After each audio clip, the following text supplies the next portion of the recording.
All right, we're on. Let's get everything situated here. All right, this is the level of professionalism we got with some palming of the camera here. All right, Good. hello everybody, who I think is one person, one viewer at the moment. Awesome.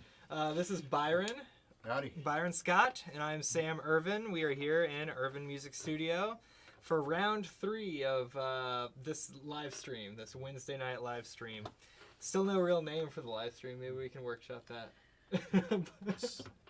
From the dungeon with Sam. From the dungeon. I don't know if I want to represent the studio as a dungeon Mad necessarily. Scientist Workshop. Come to the dungeon for your music lessons. It's the most awesome dungeon I have ever seen. If it is.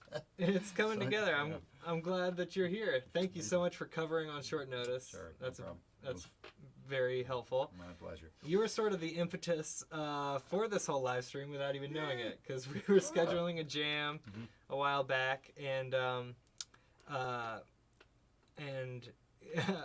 because our previous jam got cut short by my cat eating lilies and needing to go to the veterinarian. I'm glad It was a she's very all sad right. day. Yeah. Yes, Charvel survived. So we were rescheduling our jam, and I thought, well, why don't we just stream this jam? I have the equipment, and then of course I got rolling and thought about having guests and a talk show portion and a jam portion. So thanks for the spark, though. You're welcome. Even though I appreciate it. I love to be an inspiration when I don't know. That's awesome. Great. Well, so tell us about what's going on, man. Yeah, so just to clue you in on the sort of setup here, we've got the Q2N up there, and we've also got one behind us that I'll need to address in a moment. It looks like it's frozen with you getting set up over there, but we won't need that until we jam. I have figured out how to get them both going at the same time. Oh, do they alternate? Or is it like a picture-in-picture kind of thing. Okay. I could alternate. They have video mixers. I just went to a buddy of mine, TJ Mills, who was doing a live stream of a band, Boat Command, from his apartment. They all work at Moog. And the guy who's capturing the video on much nicer cameras than mine also had like a video mixer, which I didn't know existed until very recently. Yeah, I think I'd see something like that, especially with the more live streams that you see from, when COVID hit, a lot of people were playing from like the tiny disc sort of model. Oh, yeah. And yet they would have 3 or 4 cameras, and I don't know if somebody was like using a joystick or like a push button scenario where you just switch between cameras, but it was pretty cool. And I've always loved different vantage points from jamming. Oh, yeah. That sort of thing. It gives you a better feel for what people are doing, and it's not static. I guess it's a lot more of a dynamic, I guess is a good word, way of watching something. It definitely adds to it, for sure. Yeah, and at TJ's on Sunday night, they had all the colored lights and stuff, and a couple of not quite the fog machine over there. Strobes or whatever. But yeah, I've got a strobe around here somewhere. Oh. But maybe we'll whip it out. I did. This week's the first week that I remembered our lights over here, our light boxes, to give us, reflecting the light off of the roof towards us. Bonnie got one of these in our apartment now. It's almost twice the size. Whoa. Of this one. Just for lighting purposes? Yeah, she, I know this is off subject, but... go ahead. Yeah, this is my roommate, Bonnie Curry, by the way. I don't know if she'll ever see this. Shout out. Shout out to Bonnie, you rock. All right, she's been my roommate for, we've known each other for like 12 years, but and she's an artist, multimedia, collage, photography, and people love to draw her. She's actually become a figure model. Oh, nice. Across the world now.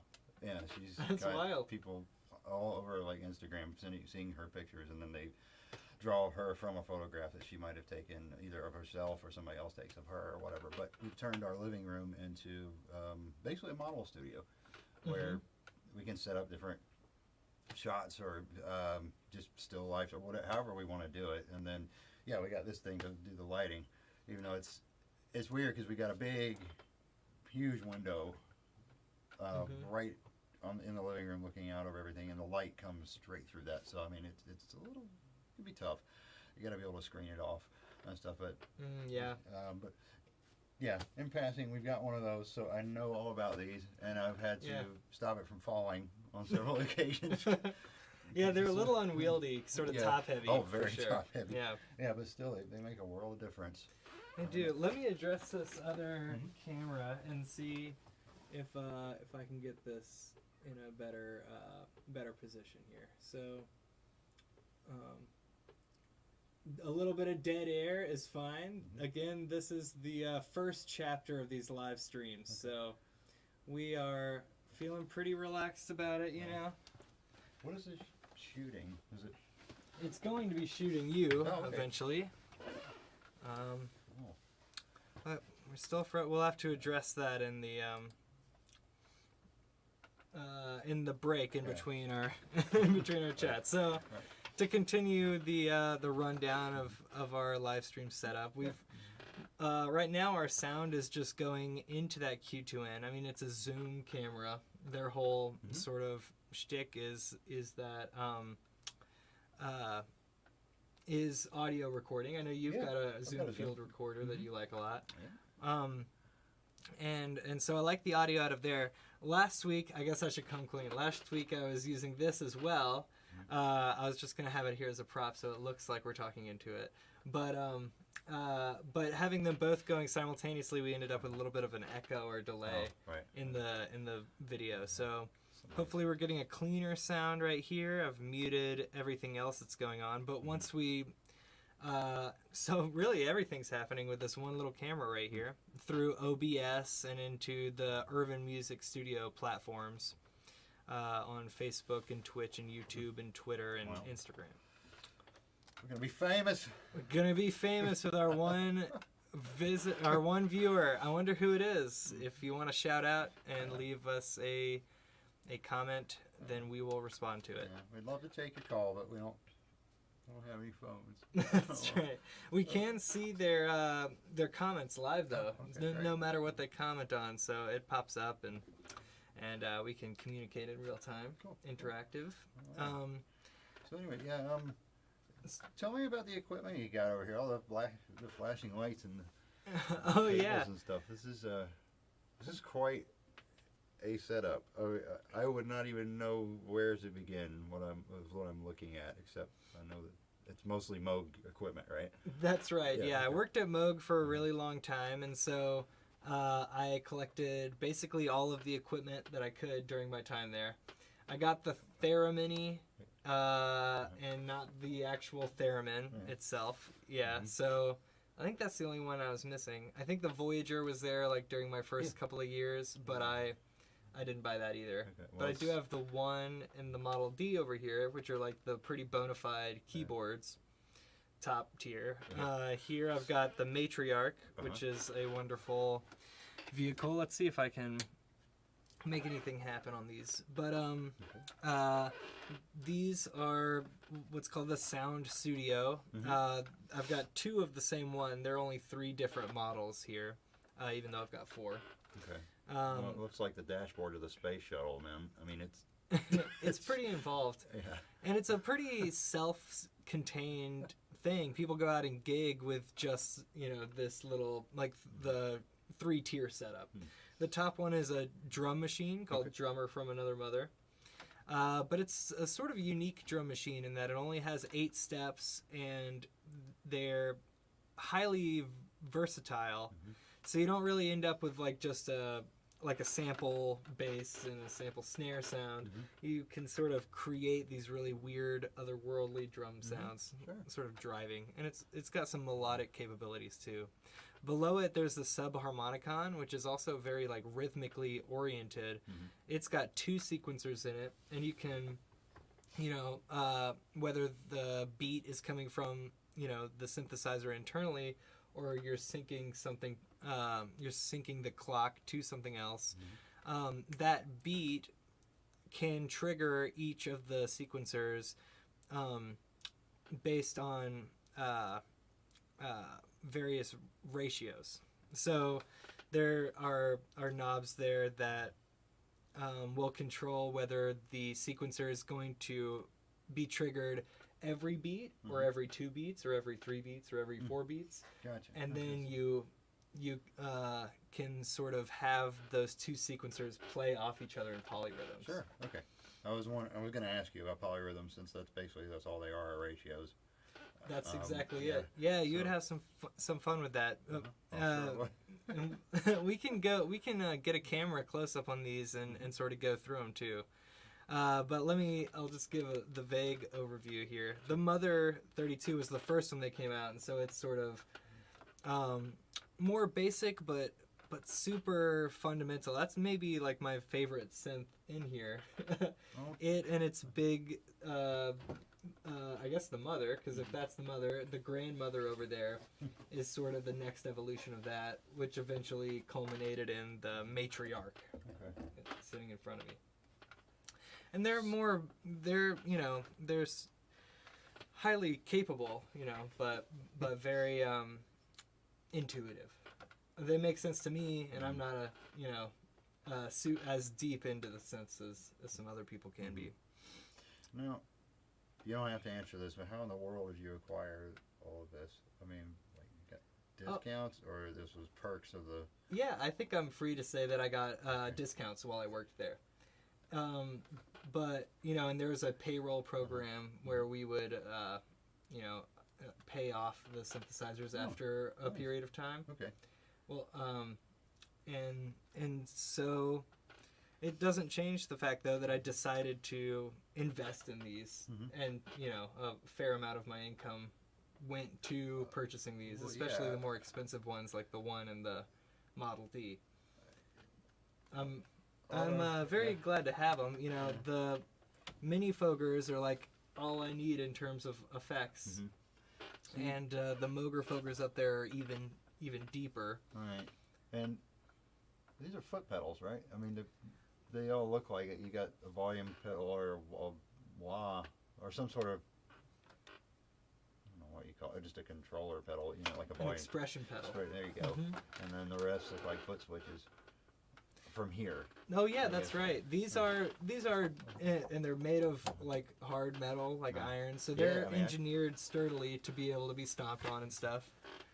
But they're, they're, if not top tier, they're pretty mid upper level guitar pedals. So, or just effects pedals. You could use them on anything. Sure. And they're so nice that I actually don't like taking them out to gig on.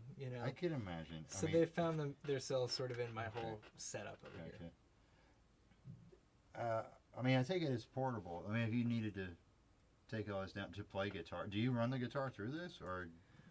I do, and I'm going to a little later. Okay. And this whole system is set up as like a makeshift modular system. You can see all the cables in the sound studio, the DFAM and the subharmonicon and the Mother 32 that I was describing. And they're semi-modular, meaning that we can connect certain controllers to affect certain parameters using cables. And my whole setup sort of works like that too, where maybe I just want, 2 pedals on my guitar, but I'm using a synthesizer and I want to use these 2 pedals on them. I can sort of patch these through each other. Okay. And all of these synthesizers that I've mentioned go into this patch bay, so I can easily access their outputs. And so I could take the output of this matriarch from the patch bay into a couple of pedals and back into the patch bay, which would go into the mixer, which would go into the interface for me to record. Okay. And when you say modular as opposed to what? This is just for people who may not know. Yeah, that's interesting. I wonder what the opposite of modular is. Just sort of in the box, I guess. Okay, so when you say modular, you mean you can add... like a modular home. Where you can add a room to it on the side of it. Gotcha. Okay. Yeah, you're welcome. Yeah. I saw one other viewer pop on for a minute, and then they were like, "Oh no, modular systems. Let's get out of here." Come on, it's fun. Yeah, because I mean, I've heard that, I think the Moogs were the first modular synthesizers. Were they?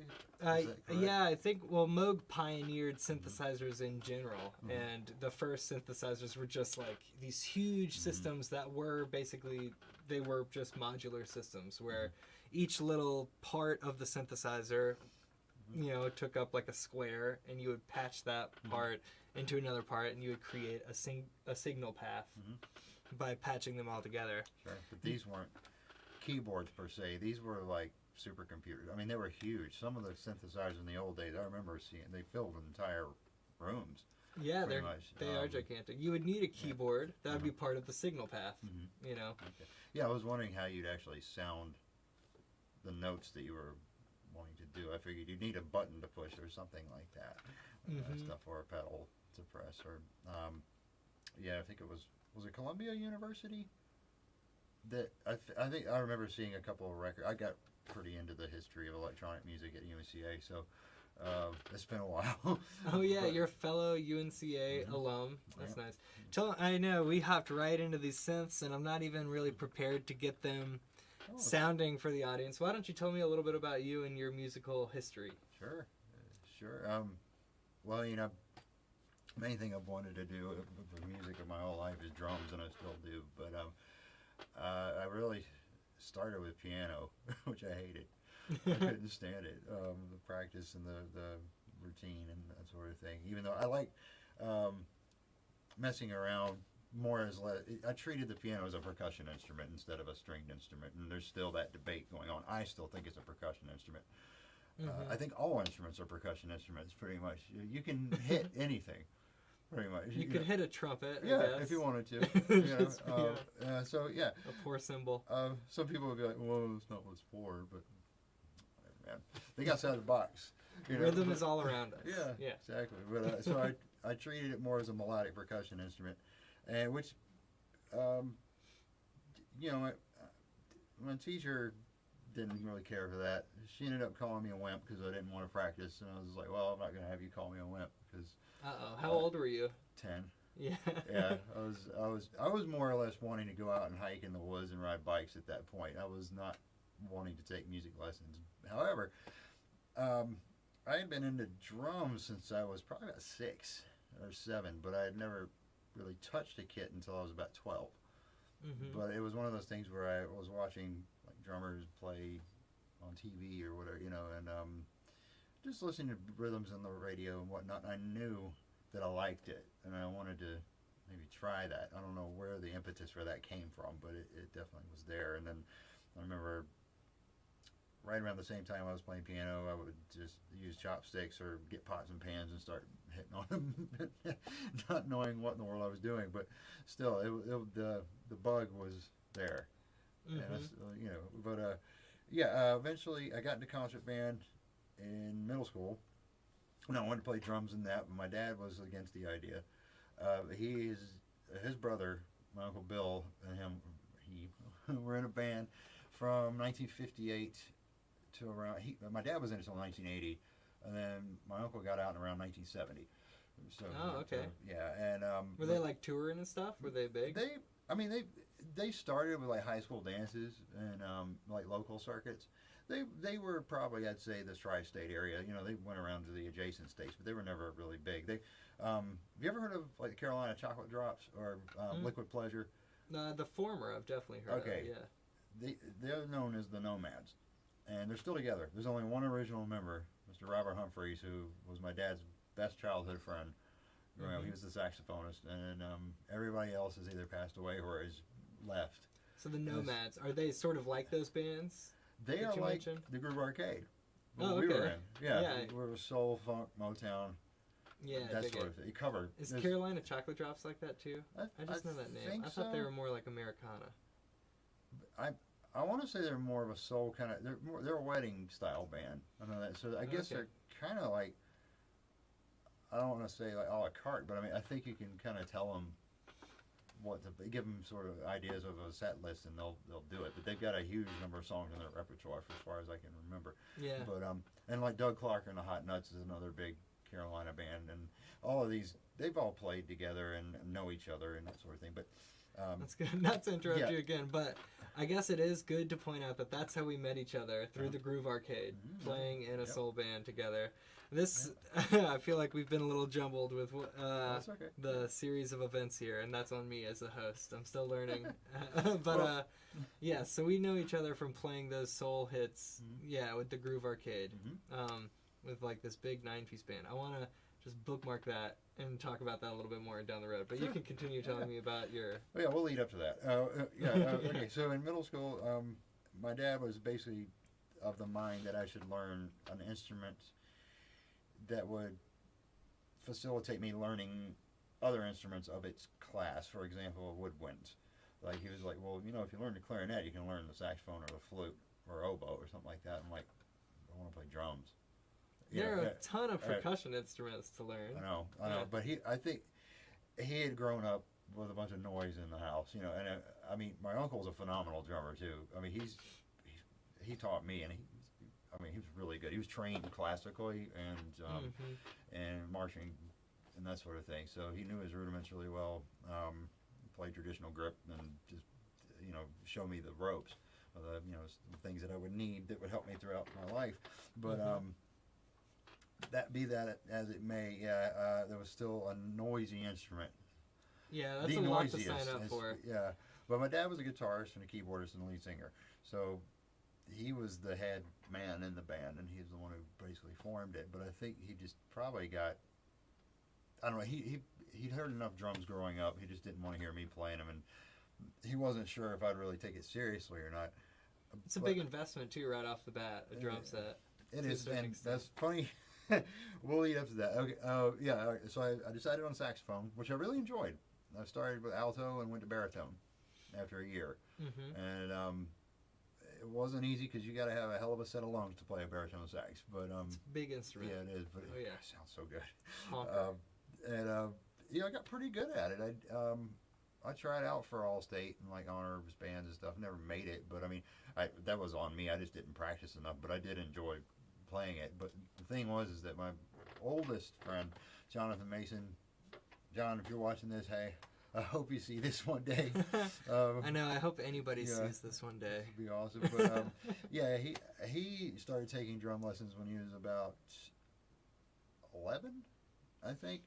And he was taking them from a professional and getting really good at it because his dad was a drummer too. So we all knew drummers growing up. It's kind of cool.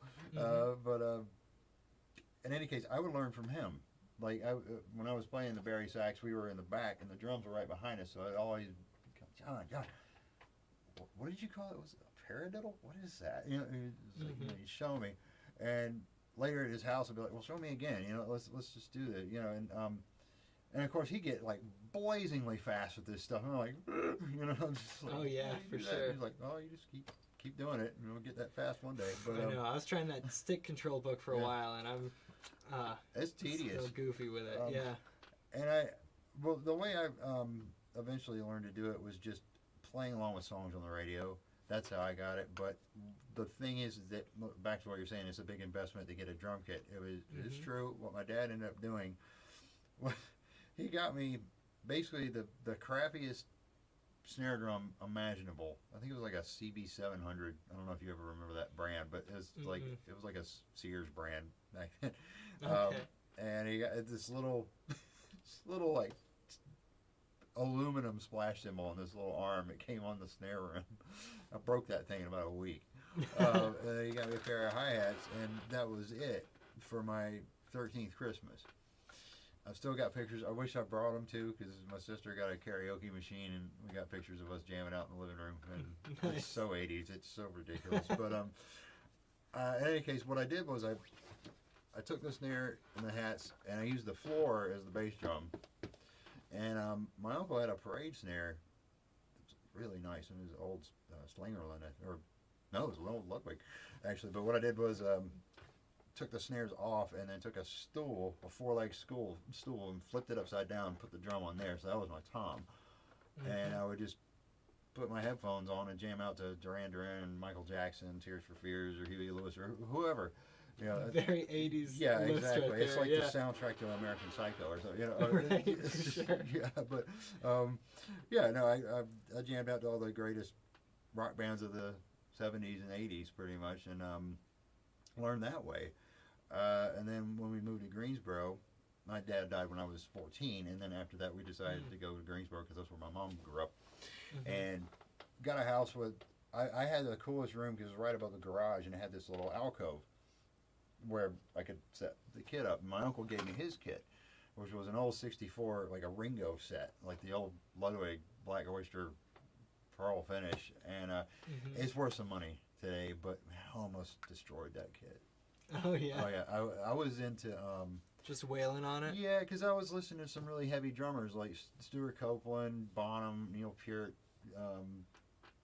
got Living Colors guy Will Calhoun, and then Bottom really does slam them. he does, but it's weird because when you're listening to him, he's got such a buttery, like smooth, groovy feel that it doesn't seem like he's hitting them that hard. But you're watching him, and he's just a big guy. I think that's, and he also used fairly fat sticks, and he used really big drums too, so they had a lot of resonance. And I think through that he was able to get this just booming sound. It was also the way they mic'd his kit. Like they had, they kind of pioneered ambient miking. I think a lot of it with his kit, because they still won't tell you exactly how they mic'd it. I don't think, but or they were record in a stairwell or something like that, which I've done. That's actually pretty fun. Yeah, and I think that's a lot of that was he had good technique, but yeah, when he hit those drums, he would hit the hell out of them. But and I love that.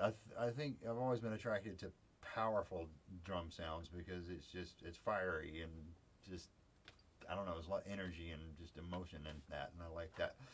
Much to Chris, yeah. Chagrin. Yeah.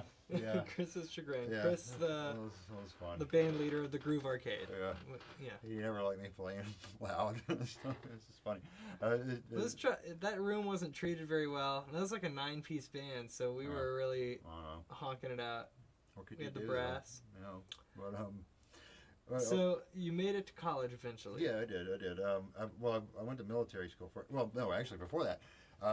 After I got out of high school, I joined I joined a thrash metal band, or kind of a post-punk metal experiment. I don't know what you call it, but they were called Clayface, named after the Batman villain. Okay, nice. And yeah, that was a fun band to play into. I mean, we were very crude. Just, I don't know. I didn't know what I was in for at first, and I was like, God, these guys cuss a lot. Yeah. And, as a young man right out of high school too, I mean, you feel invincible, like the world's your oyster. But you didn't know what you were getting into because all these guys are like hardcore, and they're like 4 years older than you, and they, and they're all monster musicians too. So I mean, it was cool because we were having fun, writing totally original material. That's I'm cool. so glad I was able to be in several bands that's all we did was write original songs.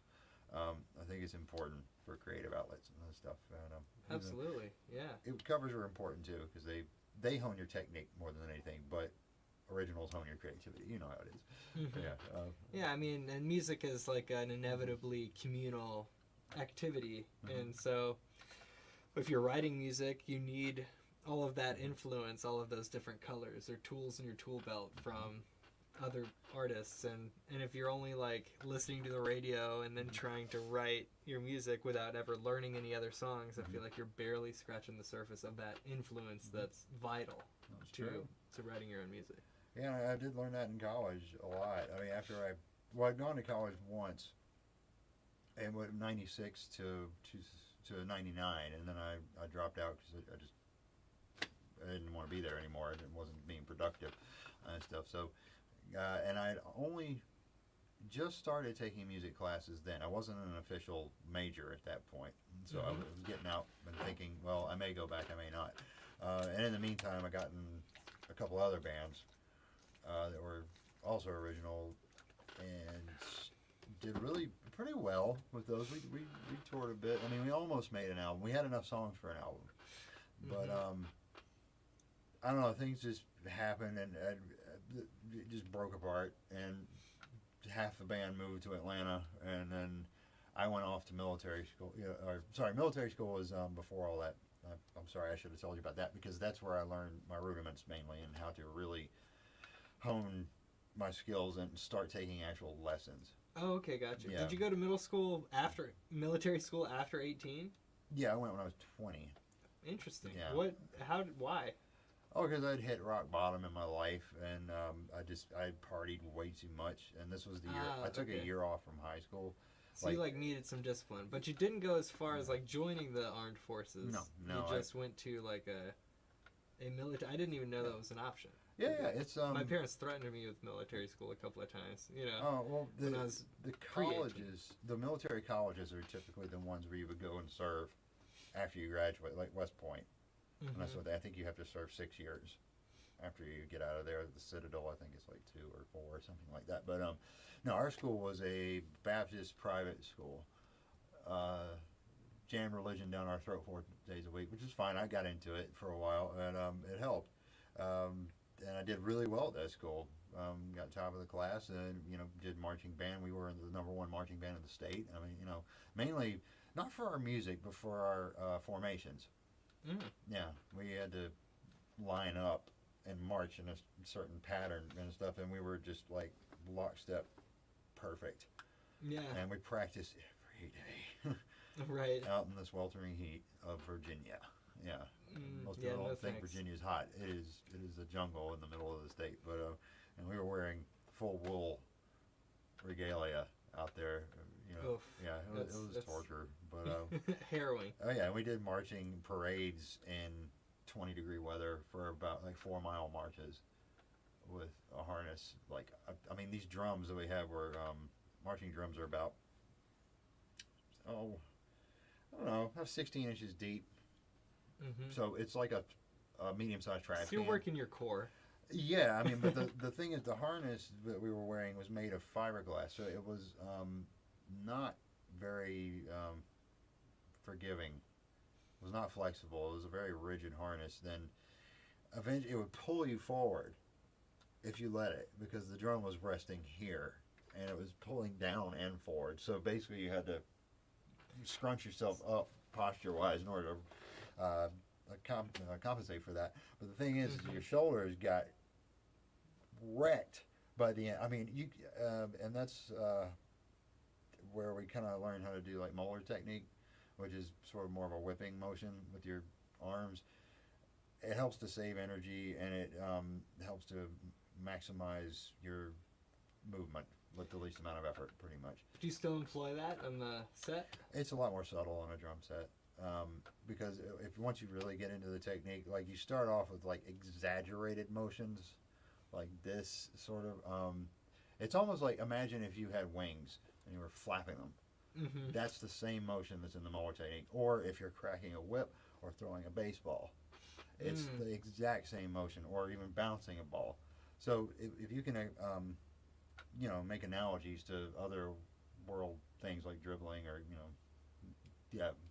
not baseball, but throwing and whatnot. Or it's the same motion. You just take it from here and put it down towards the floor.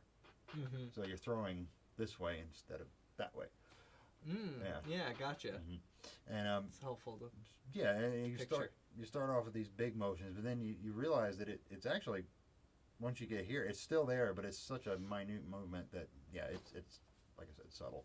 Mm-hmm. And I don't always use it, but I don't know. It just depends. If I feel like using it, I guess it's like you're saying, it's a toolbox. I mean, if you feel like the tool is necessary, go ahead. But in any case, we use that in the parades, but after a while, your shoulders would get so tired. I mean, you were literally I think I was actually sort of screaming. And you were you were putting yourself through this on purpose, it was a volunteering self-imposed to be there. Yeah, it was almost like a jail term in a way. I mean, it was educational. You went to classes, and your main goal was, and it was a postgraduate year, so it was like grade 13. Mm-hmm. You were going to do SAT prep for the most part. I was only taking language and math courses, mm-hmm. and some research courses, and then doing band. And I was in band company, so that was the barracks that we had where we all lived. Every single one of us was in the band. Okay, gotcha. So and then there was rifle companies, which was Alpha through Echo, and then there was the Rattan Rifles, which is like the silent drill team, and they're the ones that went ahead of us, but they were doing rifle twirls and stuff like that. They're arrogant, very arrogant. Those rifle twirlers. Yeah, man. Yeah. No, they wouldn't talk to anyone else. It was funny, but anyway, so yeah, I mainly put my energy into my drumming then, and we also had pep band. We had concert band. We had to do all of these because nobody else was going to do them. So, I mean, it was exposing me to what I would eventually do in college. So, let's go forward into college. So, Please. Yeah. So, I went once. I left, did a band. We broke up. And I was taking care of Was that the thrash band? Yeah, the thrash band. And then there was a Get out of high school. Oh, yeah. There's a little tiny break. You go to the military school. Then there's the thrash. No, the thrash band was before. Okay, Military school. high school, thrash band, military school. Then that makes sense. Thrash bands, they'll get you into trouble. No, yeah.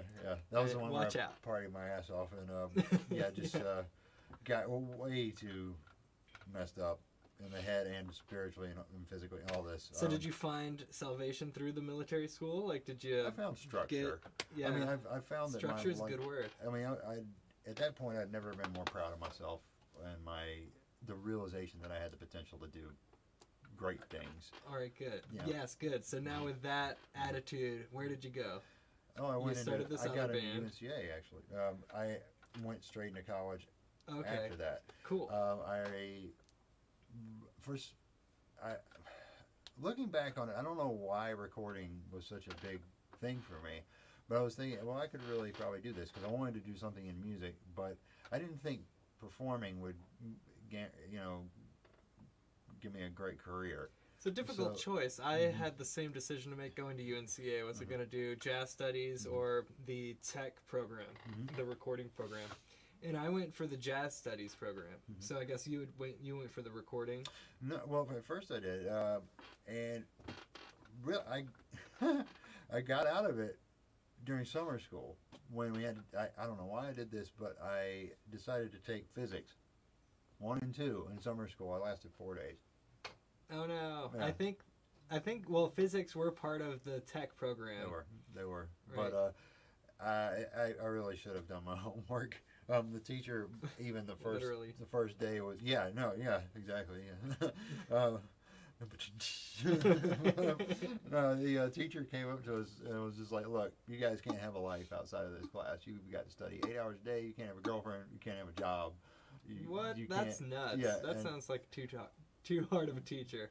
Well, he was being straight up with us. I mean, because it was a chapter a day, and there were. I guess summer school they're shortened semesters. It's a fast track program, but more difficult. The math involved. I mean, I got through the first 3 days, and then finally the 4th day, I was just like, man, forget it. It's too tough. And I just never went back into it. Now, there was a professor named Dr. Ruiz. Do you remember him? Yeah. Okay. Yeah, I took physics of sound and music with him. Exactly. You made it digestible. That class was an eye opener. But you know what? I do want to hear. Here, I shouldn't interrupt you. What were you going to say about that? I was just going to say Ruiz was a phenomenal genius instructor. Absolutely. He was so tactile. Like, he'd make you, like, get a slinky and 2 people would wave it around. Yeah. And I gotta say, I took light and visual phenomena with him too, and I'm glad that both of us had good experiences in the physics of sound and music. But my only interjection is that it so depends on the class, the people in the class with Ruiz, because everybody was engaged. Everybody, like, I happened to be in a class of people who were engaged and into it with the physics of sound and music. But then light and visual phenomena, nobody wanted to do anything, and he would try to have somebody come up and like wave a slinky around or whatever, and people would be like scoff and stuff. Why. It was tough. Like the whole there was no steam in that class, and it made it like super boring. So terrible. Was it? It seems like it would be a prereq for like photography majors. You know what I mean? Yeah, I think so. But was it an elective course for science? I remember it, but at UNCA, at least when I was there, it being a liberal arts program, everybody had to take a science. Sure. So that's why I took it. I think. Gotcha. I took astronomy. A couple. Oh, okay. With cool. Ruiz and Booker, actually, and that was an awesome class, even though the notes were insane. I mean, we took probably 6 pages of notes a day, and Shoot. then had a cumulative exam where we had to read over like 150 pages of notes, and it was Yeah. strep throat. That is always fun. Well, you're a big reader. I- I mean, we've had some conversations about Hegel and stuff, and getting deep with it. I was actually. It's funny. I say that I was going in to be a recording major. That came later. Like I got in to UNCA, and that was like awesome because it was a competitive enrollment. I mean, like not just everybody could go to UNCA. It was. It's very difficult. Yeah. I actually didn't have the grades to get into UNCA, and thanks to Mark Yaxley, my old guitar teacher. Yeah, Triad. Yes, Oh, Triad. I remember Yeah. Mark, man. He was insanely good. He's a trip. Yeah. Tim Hayden was a teacher of mine. Oh, God okay, rest his cool. soul, man. Who is the drummer that they used in Triad? Do you remember? It might have been Jay Hoots, maybe, or was it? But it wasn't Jeff Byron. Sipes, maybe? It could have been, but Jeff came a lot later to the scene. He got here in 2003, I want to say. I don't know. Because I graduated high school in 2009, so, and that was in Brevard. I got you. But Mark Yaxley was my guitar teacher in Brevard, and then so I didn't have the grades to get into UNCA, but he encouraged me to just audition in the music department anyways, and then the music department got me into UNCA like through the back door. Awesome. Which is pretty cool. Yeah. I owe Mark Yaxley a lot, and but yeah, just to support your point that UNCA is somewhat competitive to get into. It is, but even the music school, it was weird. I kind of bypassed it myself. Dare I say, because I shared the same first name with my drum teacher. Yeah. Yeah, I don't. Byron, don't. I don't know. Maybe that was the case, but I remember he was like, "Oh, you're Byron." I have a soft play. I have a softness in my heart for other Sams, for sure. Yeah, you know it is. So and Byron's a special. It's like it's an uncommon name. I've maybe have known 5 in my life. It's You know, true. so- Yeah. But anyway, he would normally give a bunch of sight reading and just classical like De La Cluse. I don't know if you ever heard of that. It was like snare drum studies that were really technically difficult. Mm-hmm. All he had me do is read from like a I don't know, I guess an intermediate book. Like, can you read this? Okay, play me something. And I played like one of my like heavy metal beats, and he was just like, "All right, you're in." And that was Nice. it. There was no other real test. Well, I It mean, was you just had like, real life experience in Yeah. like a band playing out gigs, Yeah, so I guess military training. I guess he saw potential, and maybe he was short students, but I don't think so because. I don't know. I mean, at UNCA, you're usually looking at kids right out of high school, right? Yeah. And you had some years of like living under you, so That's true. I did, and some of the drummers did. There were a couple of us who came in late, who were a bit more. I don't know. Drummers are an interesting group of people, man. We're almost like an unspoken fraternity of just people who share this passion for hitting stuff. And, in time. Yeah, and we all seem to click and get along with each other for the most part. I mean, we can be competitive. Granted, I've known a few jerk drummers, but not many.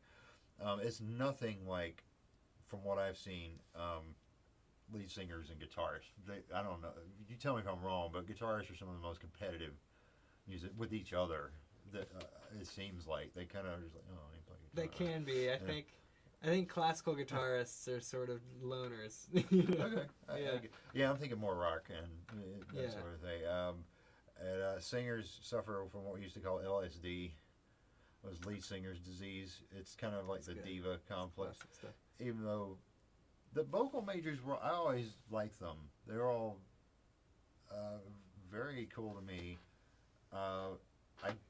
But they were still competitive with each other because I mean, you were still you were trying to fill in spots in choral groups or lyric opera. That sort of It was thing. never like that when I was there. It always felt like, oh, we have to do these ensembles. Like nobody was stoked about competing for the ensembles. No, You know? Well, no, we didn't compete with those per se. There was the more classically inclined stuff because most of the singers I knew, well, it was kind of half and half. Some were like being more classically and operatically trained, and then they would cross over and do jazz too. A few. The jazz singers typically had not had a whole lot of training before they got to college. Even though they could sing in key, and I'm sure that, they're taking vocal lessons, of course, but they seem to be a bit more, I don't know, not quite as trained or seasoned, I guess. I know you don't really hear, "Oh, I was jazz trained." You hear, "Oh, I am classically trained," and blah blah blah. There's a reason for it. No, I think, jazz is as robust at this point as like classical repertoire, but classical technique is deep. It's from the invention of these instruments, and how are they going to get used, and throughout the genealogy of the evolution of the instruments. Guitarists still playing lute music and stuff like that. Not a whole lot of like jazz guys playing like the Bach stuff. I wouldn't be surprised if a lot of them learn that, particularly the pianists in jazz. I think a lot of them are classically trained. They seem to be. But that's the distinction right there. Yeah. They're classically trained. Yeah. You wouldn't say that they're jazz trained. No, it seems because they invented it. You can't train yourself in something that's not even there before. You know what I mean? It's kind of like you're making it up as you go along. But you had the blues as a blueprint, I guess. No pun intended. Yeah, exactly. Yeah, and so you use the 1-4-5 progression, come up with some 7th, 9th, 11th. Yeah, I don't know. I kind of wonder what Mozart or Bach would think of jazz. Actually, I've often thought that if they were to come up to the 20th century, would they be just like shocked and appalled? I feel like Mozart would love it. I wonder what Bach would think of it. Because he'd probably be a little bit like, I don't know about this. I don't know. He's a churchly man. You're right, and he was all about harmony, pretty much, and like perfect harmonies and stuff. It was just right, yeah. And he rarely used. They used 7s, I guess, back then, but they wouldn't use 9s or 11s, or I don't think that was a relatively modern.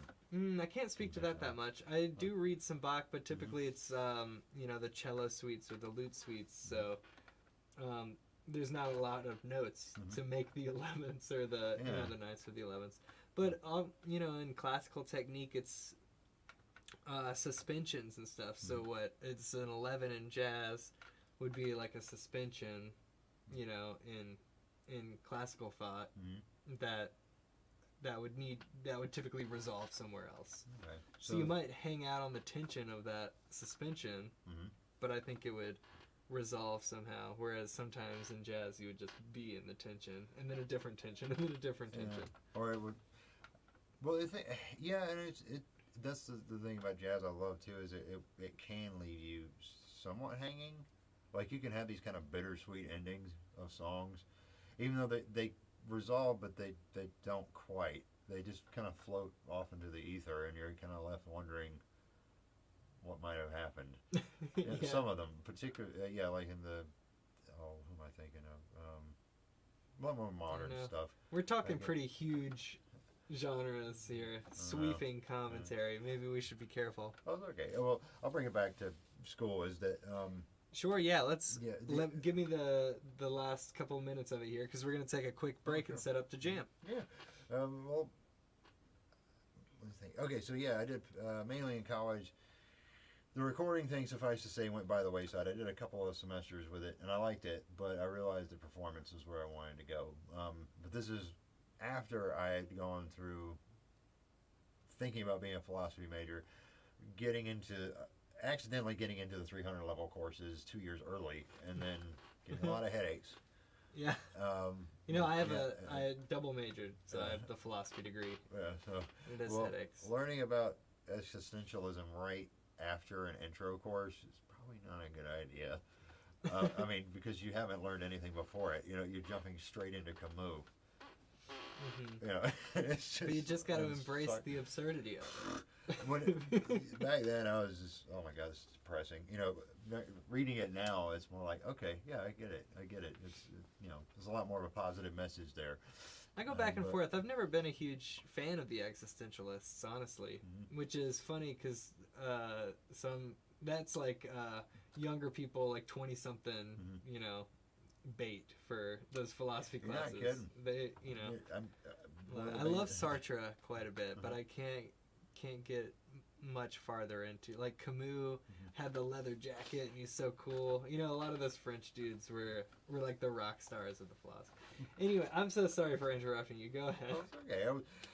Well, it's funny you mentioned that existentialism and also postmodernism in particular.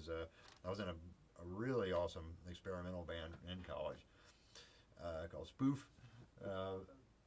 Cool band, man. I mean, it was all instrumental. It was all totally original. It was like Medeski Martin Wood meets Tool.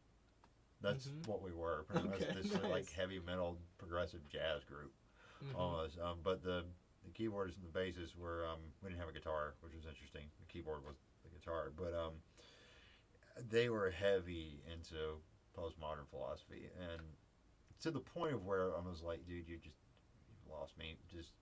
Let's just make music. You know what I mean? Do you have some names like Lacan and Merleau-Ponty, Derrida, Ponty? Okay. Also, God, who wrote? What's his name? Baudrillard. Oh yeah. Big Baudrillard fans. Definitely. And Ken Wilber, of course, which some people think is kind of a pseudo philosophy. I don't know. I don't know that name. Ken Wilber. He wrote the book. Was it like A Theory of Everything? I don't know. You'd know him if you saw him. He has a bunch of books out, but a lot of people. Dr. Butler, did you ever have him? Yeah. Okay. Love Brian Butler. Yeah, he's great. He considered Ken Wilber like philosophical porn, pretty much. It was just like stuff that was really enticing and just like seductive, but it probably didn't have as much like solid. Like Nietzsche. Yeah, well, they were big in Nietzsche too. Yeah. So basically, yeah, everything post World War II. And up into modern times, they were really into. And I was just gonna, you lost me, guys. I mean, whatever. I just want to make music. I know. Yeah, it's very.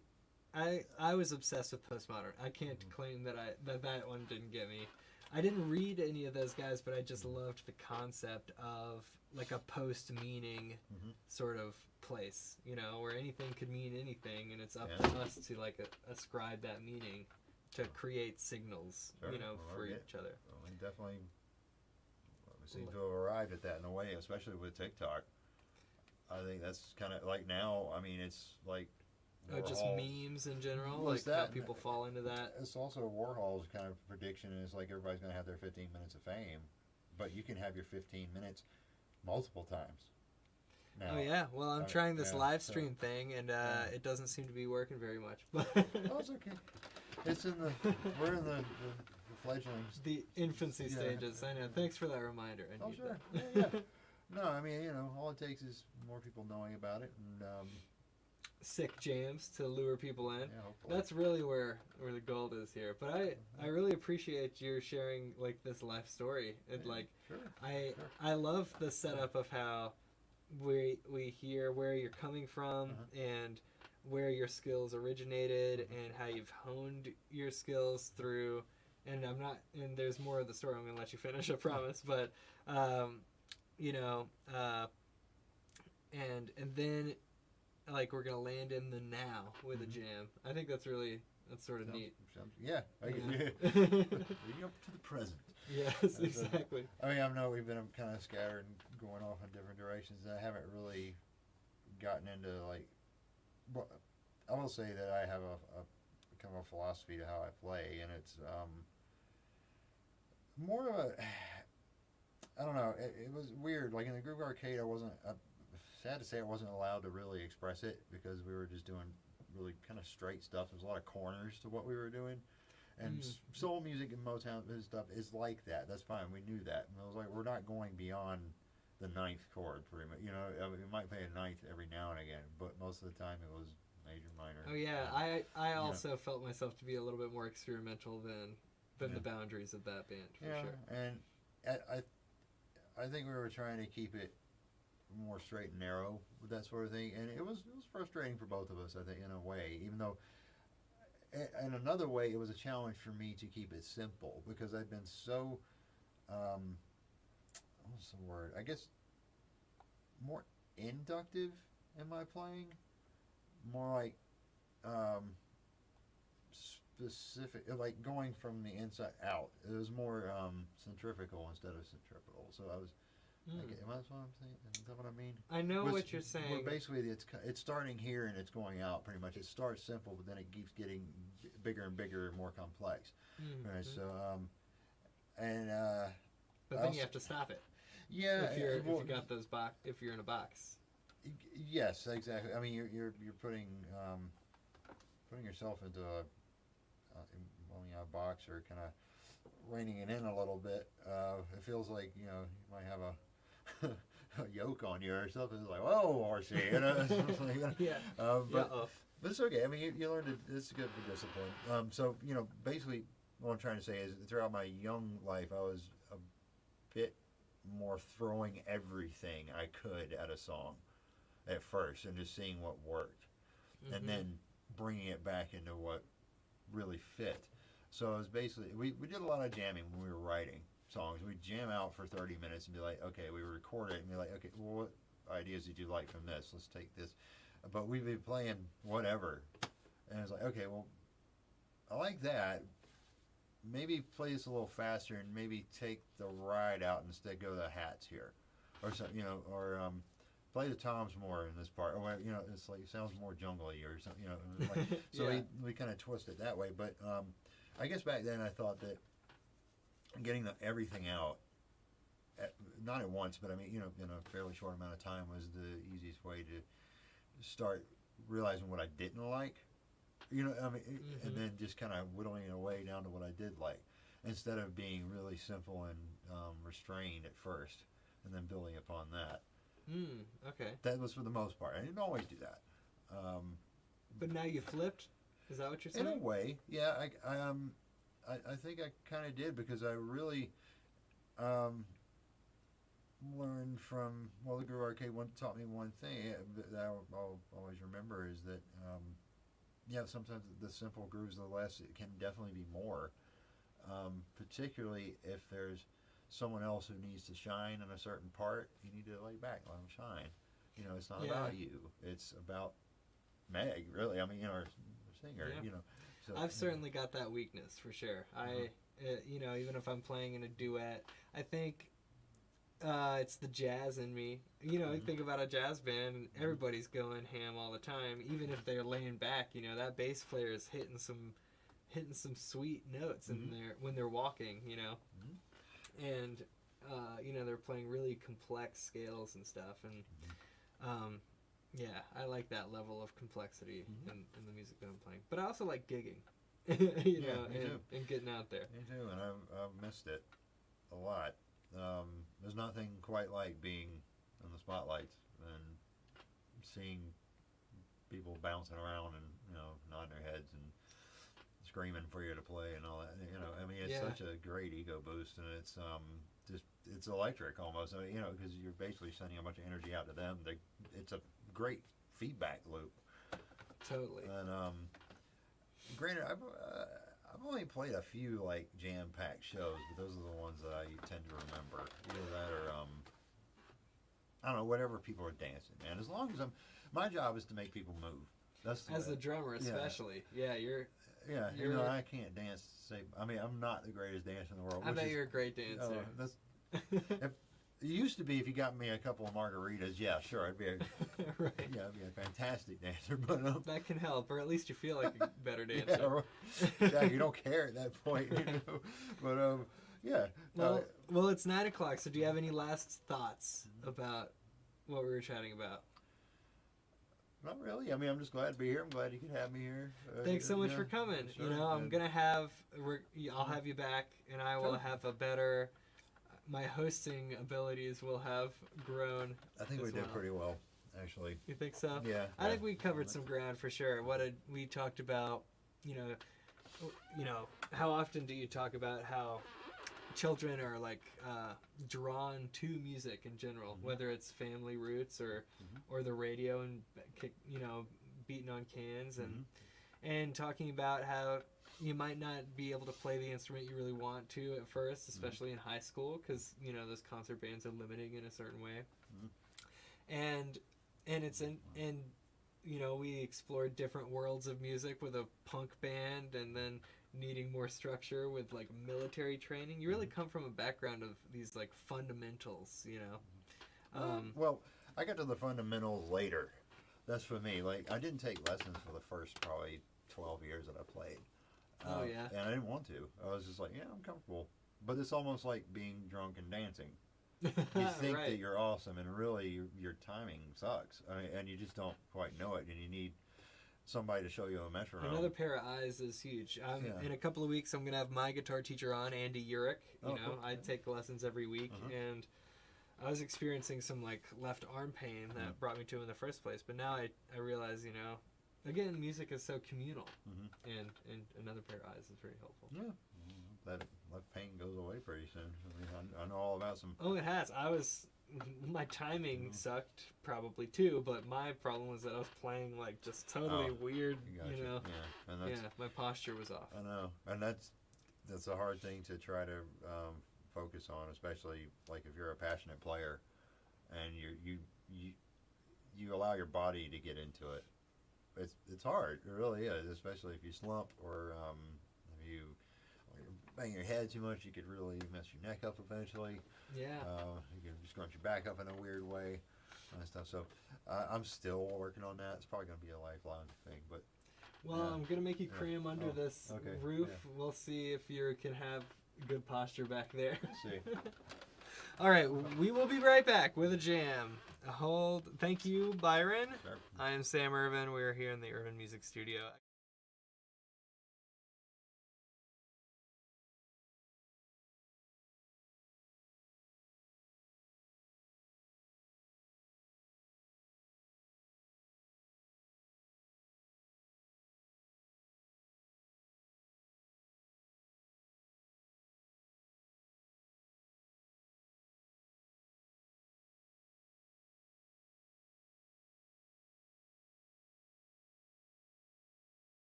I'm just going to let people hear us, just so you know.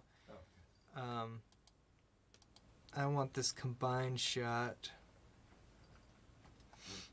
and I need to restart this video here.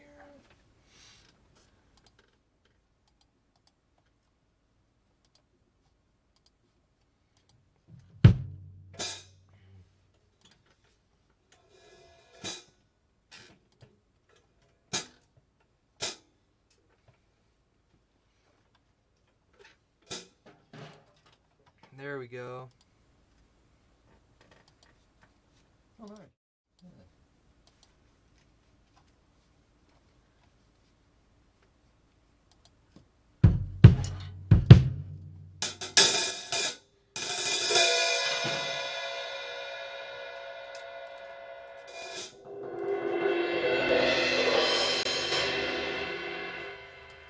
Oh.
simpler grooves are the more punchy, I meatier. agree, yeah. Especially with just two people. Yeah. I really should have like my loop pedal over here because I feel like we could hear it. We could incorporate that pretty easily. Sure. I mean, the bass loops sound pretty good. Are you? Is there a click that you're going to with that, or is it just kind of you're hitting it and? Yeah, there's like a tempo knob here, so like I can and I can sync all of this stuff together,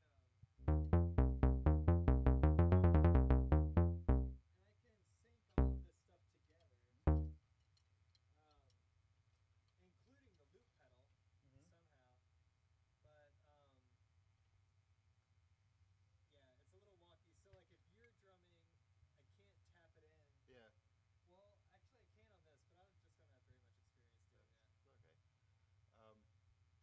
I got a metronome at home that's really, you have to be dead on the money in order to get that otherwise it'll be like just a millisecond off or whatever.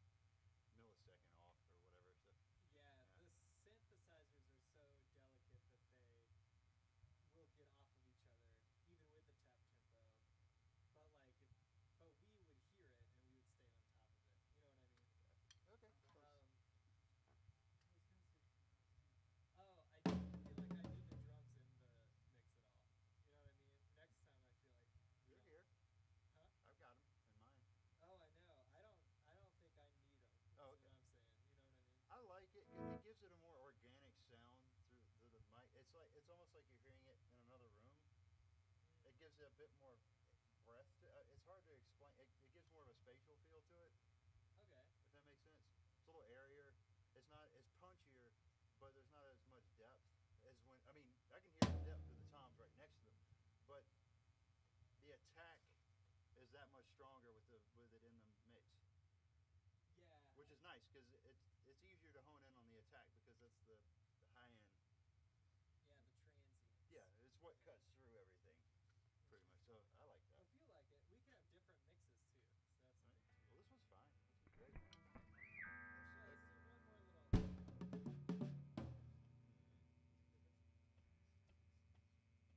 Let's do one more little. Something up tempo or Whatever you want.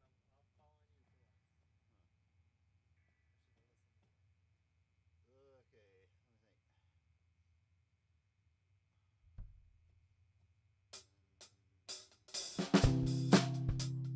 okay. Let me think.